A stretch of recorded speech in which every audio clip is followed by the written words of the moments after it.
Pasaron ya 42 minutos de las 6 de la mañana. Vamos al repaso de los títulos, la agenda, el resumen de este día, martes 23 de diciembre. A nivel nacional, destacamos que ayer el INDEC dio a conocer datos vinculados al EMAE, al estimador mensual de actividad económica, y que se detectó en el mes de octubre una ligera desaceleración de la actividad económica. La economía a lo largo de este año ha tenido sus idas y vueltas, ha sido muy heterogéneo en su comportamiento. Hay sectores que les va muy bien, que tienen dinamismo, la minería, el sector del petróleo en vaca muerta, parte del sector agroexportador. Hemos tenido cosecha récord de trigo, por ejemplo, pero en octubre fundamentalmente, si bien se notó un crecimiento interanual comparado en octubre 2025 con 2024 con más de 3 puntos de rendimiento positivo, cuando se compara octubre con septiembre hay un retroceso del 0.3%, es decir, que hubo menos actividad, menos creación de bienes y servicios en octubre que en septiembre.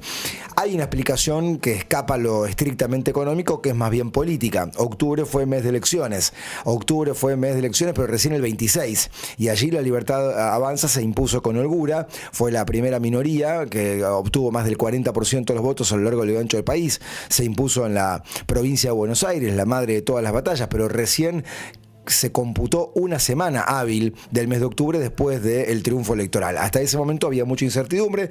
De hecho, lo que vimos fue mucha dolarización de carteras en ese periodo, a tal punto que en noviembre bajó fuertemente y en diciembre también, porque además diciembre es un mes que estacionalmente hay más demanda de pesos en el mercado. ¿Por qué? Porque las empresas tienen que cumplir con compromisos salariales del pago del mes en curso, y al mismo tiempo la segunda parte del SAC, del sueldo anual complementario, el aguinaldo. Así que primer dato, la economía en octubre con un retroceso comparado con septiembre. Segundo dato importante de la jornada, presupuesto 2026.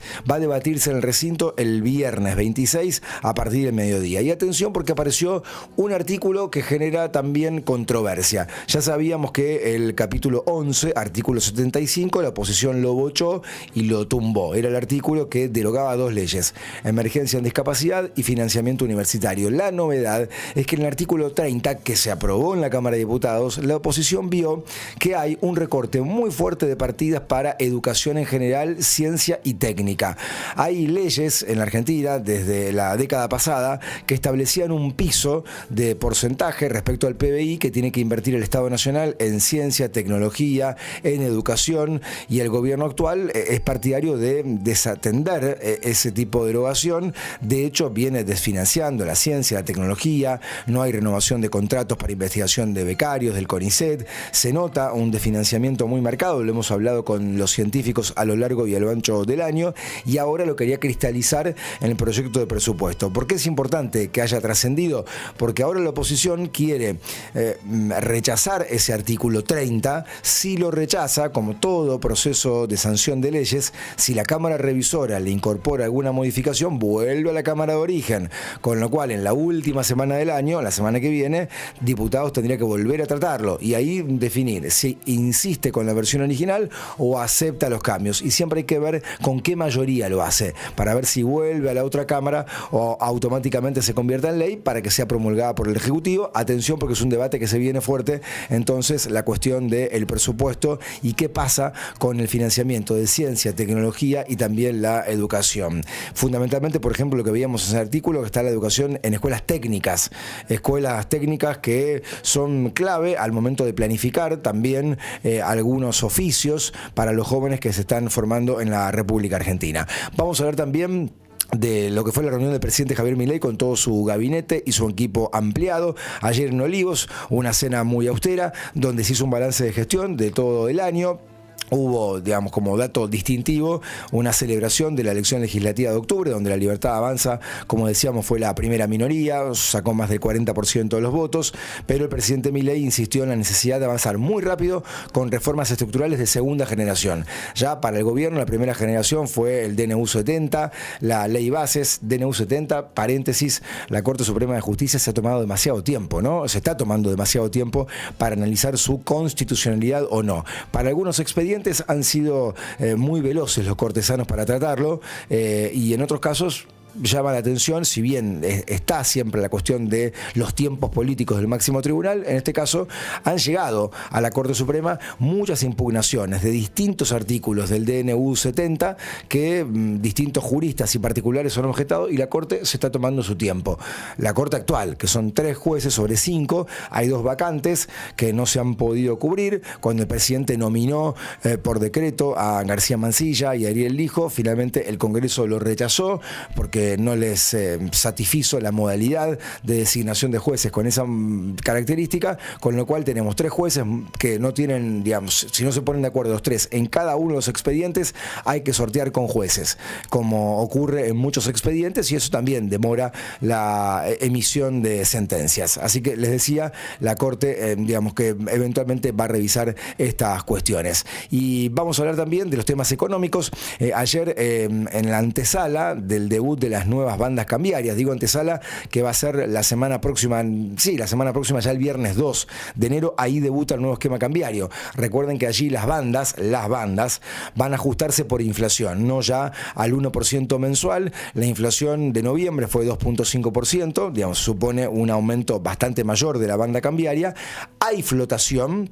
Y lo que vimos ayer es una ligera tendencia al alza del tipo de cambio, donde el dólar blue, por ejemplo, aquí en Rosario, ayer superó los 1.500 pesos en la City local, donde se empieza a ver que el mercado empieza a descontar que el dólar va a dar un saltito en la primera parte del 2026 y que probablemente tensione precios. Ven muy difícil los analistas que se llegue a cumplir con la pauta de inflación para el año que viene, que el gobierno estimó en 10% anual. 6:49, ahora en la mañana.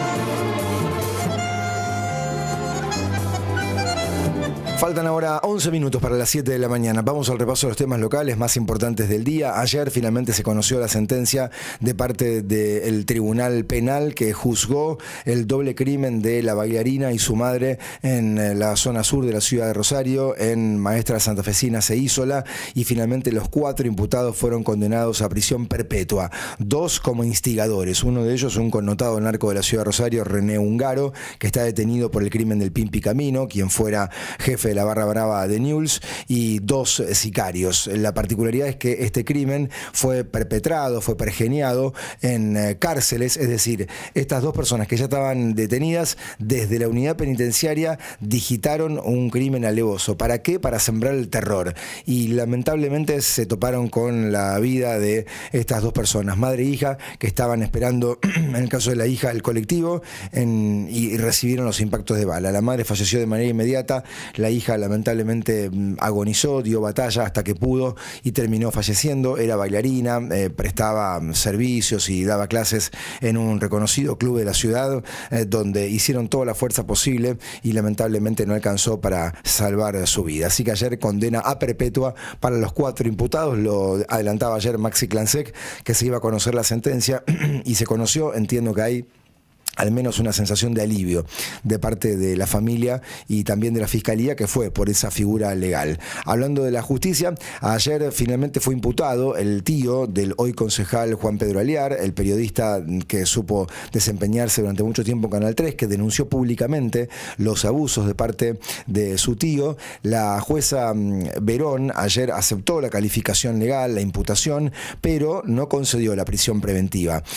Sí le exigió, estableció una serie de conductas que debe cumplir ante la Oficina de Gestión Judicial, que tiene que presentarse con periodicidad, pero por ahora, en el transcurso de este procedimiento, de este proceso de investigación penal, no quedó detenido el imputado. Vamos a hablar también de los otros temas en la agenda provincial. El gobernador Puyaro promulgó rápidamente en las últimas horas y se publicó en el boletín oficial leyes que aprobó la legislatura, el presupuesto 2026, ley tributaria para el año que viene. Esto va a permitir probablemente probablemente en los primeros días del año próximo que la Administración Provincial de Impuestos ya emita las partidas del impuesto inmobiliario, por lo menos del primer semestre del año, con un ajuste del 15%, con la posibilidad del pago anual anticipado, con 35% de descuento sin tope para contribuyentes cumplidores, y también la emisión de la patente automotor. Recuerden que en el caso de la patente automotor no hay aumento de alícuota, se mantiene estable, pero va a pagarse más probablemente en muchos rodados